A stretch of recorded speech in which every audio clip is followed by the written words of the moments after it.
Prince का एक case recently high court of Gujarat का ये केस है, डिसीजन वहाँ से आया इसका।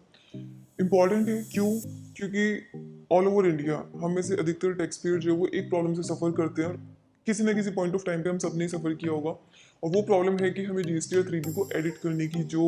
राइट है वो नहीं दिया गया है। अच्छा, शुरू में जब जीएसटी और 3B थी तब तो और भी प्रॉब्लम था। तब ये होता था कि जब आप उसको सेट ऑफ करते थे आईटीसी, तो वो ब्लॉक हो जाता था, और आपको मतलब फाइनल अमाउंट जो पे करना है वो आपको तब पता चलता था जब आप मतलब सेट कर चुके होते थे, इनपुट टैक्स क्रेडिट को सेट ऑफ कर लेते थे। बाद में उन्होंने एक रीसेट का ऑप्शन दिया, बट वो भी बहुत लिमिटेड है, वो भी कंप्लीट नहीं है। तो इस पर्टिकुलर केस में क्या हुआ कि उनकी दो एंटिटी थी और गलती से एक एंटिटी का डेटा दूसरी एंटिटी में चला गया, और उसकी वजह से जो लाइबिलिटी की थी वो इतनी बड़ी अमाउंट क्रिएट हो गई जो उनके लिए पॉसिबल ही नहीं था। First issue. सेकंड इशू क्या था, बड़ा दुर्भाग्य है जीएसटी के अंदर कि अगर मान लीजिए ऐसा हो जाए कि मुझसे गलती से बहुत बड़ी अमाउंट आउटपुट टैक्स में भी डल गई और मुझसे इनपुट टैक्स क्रेडिट में भी डल गई। ठीक है, अब मैंने आउटपुट टैक्स में जो ज़्यादा अमाउंट डाल दी उसको तो सीबीआई से भूल जाएगा, उसको इससे कोई मतलब नहीं है। वो कहेंगे कि अच्छा ठीक है, इसको आप बाद में जाके इसका रिफंड ले लेना आपसे अगर आउटपुट टैक्स ज़्यादा डल गया है तो। ठीक है, लेकिन आईटीसी अगर उसको यूटिलाइज करने के लिए मैंने ज़्यादा अमाउंट ले ली तो उनके हिसाब से वो आईटीसी आपने गलत ले लिया, तो उस पर आपको इंटरेस्ट पे करना चाहिए, और अगर डिपार्टमेंट ने उसको ट्रेस आउट किया तो आपको उसको पेनल्टी पे करनी चाहिए। यहाँ पे मैं ज़रूर बोलूँगी कि कोर्ट ने सपोर्ट किया है टैक्स पेयर्स को, लेकिन यहाँ पे सीबीआईसी को भी सपोर्ट करना चाहिए टैक्स पेयर्स को, कि जहाँ पे आपको जेन्युइन गलती पता चल रही है कि बंदे ने मान लीजिए किसी और क्लाइंट का पूरा डेटा डाल दिया, तो उसने उसमें टैक्स भी ज़्यादा डाल दिया, उसने आईटीसी भी ज़्यादा डाल दिया। तो उस केस में एक्चुअली में अगर देखा जाए तो मैंने कोई भी टैक्स इवेजन तो किया नहीं है, क्योंकि वहाँ पे अगर अमाउंट इंक्रीज किया तो यहाँ पे भी अमाउंट इंक्रीज किया। अब सबसे बड़ी प्रॉब्लम ये है कि अपने इनपुट टैक्स क्रेडिट को तो गवर्नमेंट ने इतना सेफ एंड सिक्योर कर लिया है, लेकिन टैक्स पेयर से अगर गलती से भी अमाउंट ज्यादा पे हो गई तो उसका रिफंड लेना उसके लिए मुश्किल है। अब वो मुश्किल क्यों है? क्योंकि जीएसटी और 3B के अंदर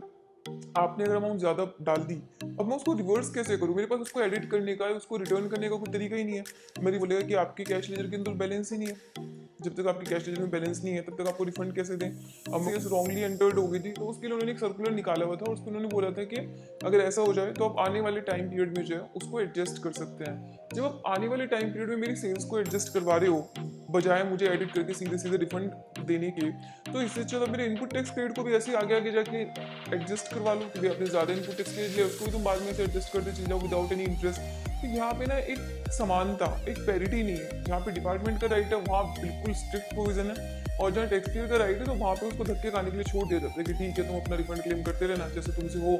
उसकी प्रोविजन को भी आधा अधूरा बना के कोई मैकेनिज्म दिए बिना उसको छोड़ दिया गया है कि ठीक है आप डिपार्टमेंट में जाओगे, आपको सब्सटेंशिएट करने इतना मुश्किल हो जाएगा, आप बार बार वहाँ पे फॉलो अप करते रहोगे, थक जाओगे, बैठ जाओगे। ठीक है, तो ये बहुत ही अनफॉर्चुनेट है हमारे टैक्सेशन सिस्टम के अंदर। ऑब्वियसली जो टैक्स पेयर है, जो फ्रॉडलेंट है, जो गलत कर रहा है, आप उसको पनिश करो, आपको जितना पनिश करना है करो। लेकिन जो एक ऑनेस्ट टैक्स पेयर है जिसने गलती से टैक्स ज़्यादा पे कर दिया है, या अपनी लाइबिलिटी एक्चुअली उसने पे भी नहीं किया, उसने अगेन सेल्फ असेसमेंट में अपनी लाइबिलिटी गलती से ज़्यादा बता दी, सिर्फ एक क्लेरिकल एरर।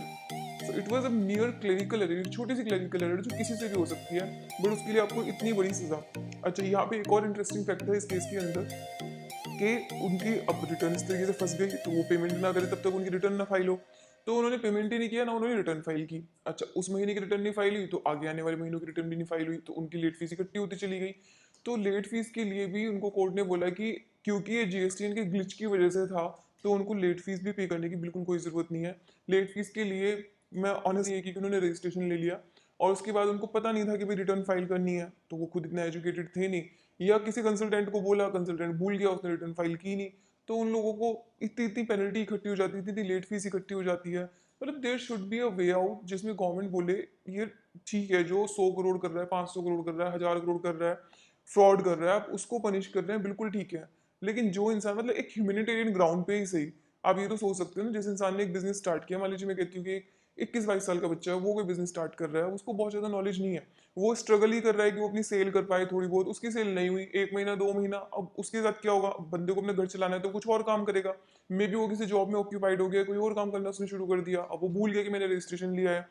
उतना तो उसने 2 साल में कमाया भी नहीं होगा, मान लो नौकरी करके भी नहीं कमाया होगा, पहले बिजनेस का नुकसान, फिर अपनी जॉब से जितना भी बेचारा सेव कर पाया होगा, और 2 साल बाद आप नोटिस भेजोगे अच्छा एक काम करो 2 लाख 3 लाख की तुम्हारी लेट फीस इकट्ठी होगी, अब तुम ये पे करो डिपार्टमेंट को। तो ऑब्वियसली मतलब ये तो एक बहुत बड़ा टॉर्चर है किसी भी टैक्स पेयर के लिए। तो यहाँ पे गवर्नमेंट को जरूर ध्यान देना चाहिए, एटलीस्ट जिनकी नील रिटर्न है, जिनकी कोई टैक्स लाइबिलिटी नहीं बन रही, जिनका बिजनेस ही बेचारों को बंद हो गया, और अगर ऐसा भी है तो आप उनको एक इन्फॉर्मेशन देने का राइट दे दो कि भाई अगर आपका बिजनेस शट डाउन हो रहा है, आप जीएसटी में रिपोर्ट कर दो कि सर मेरा इस डेट से बिजनेस शट डाउन हो गया, मेरा हो नहीं रहा है, ये कुछ महीने आपकी टर्नओवर नहीं हुई, तो आप उसको सिंपली रिपोर्ट कर सकें। तो यहाँ पे ये चीज़ बहुत इंपॉर्टेंट है कि एक ह्यूमैनिटेरियन ग्राउंड पे सोचना चाहिए कि हमारी कंट्री के जो यूथ है या जो स्टार्टअप्स हैं, बिजनेसेस हैं, उनको इस समय पे एक मोरल सपोर्ट की जरूरत है। और ये जो प्रोविजन है ना, ये सबसे बड़ा डिटरेंट बना हुआ है इस वक्त, सबसे बड़ी प्रॉब्लम, क्योंकि भी हो सकता है किसी तरीके से लेट फीस माफ हो सकती है, कोई तरीका है जिससे लेट फीस हट जाए। और खुद इतना बुरा लगता है कि मैं अनफॉर्चुनेट है, चलो ठीक है हम लोग रिटर्न, चलो हम फ्री में फाइल कर देते हैं, बट प्रॉब्लम ये है कि गवर्नमेंट की जो लेट फीस है वो तो आपको पे करनी ही पड़ेगी, और नील रिटर्न तो आप लोग एसएमएस से भी फाइल कर सकते हैं। यहाँ पे प्रॉब्लम एक्चुअली सबसे बड़ी है कि जो मिस इन्फॉर्मेशन है, जो टैक्स पेयर को पता नहीं होता, उस चीज़ की सबसे बड़ी प्रॉब्लम है। तो इसी तरीके से कोर्ट सपोर्ट कर रहा है टैक्स पेयर्स को बहुत सारे ऐसे इश्यूज पे। तो I just want to request कि गवर्नमेंट को भी इस तरह के इश्यूज पे थोड़ा सा टैक्स पेयर के पॉइंट ऑफ व्यू से सोचना चाहिए, और उनको अपनी 3B एडिट करने का राइट देना चाहिए।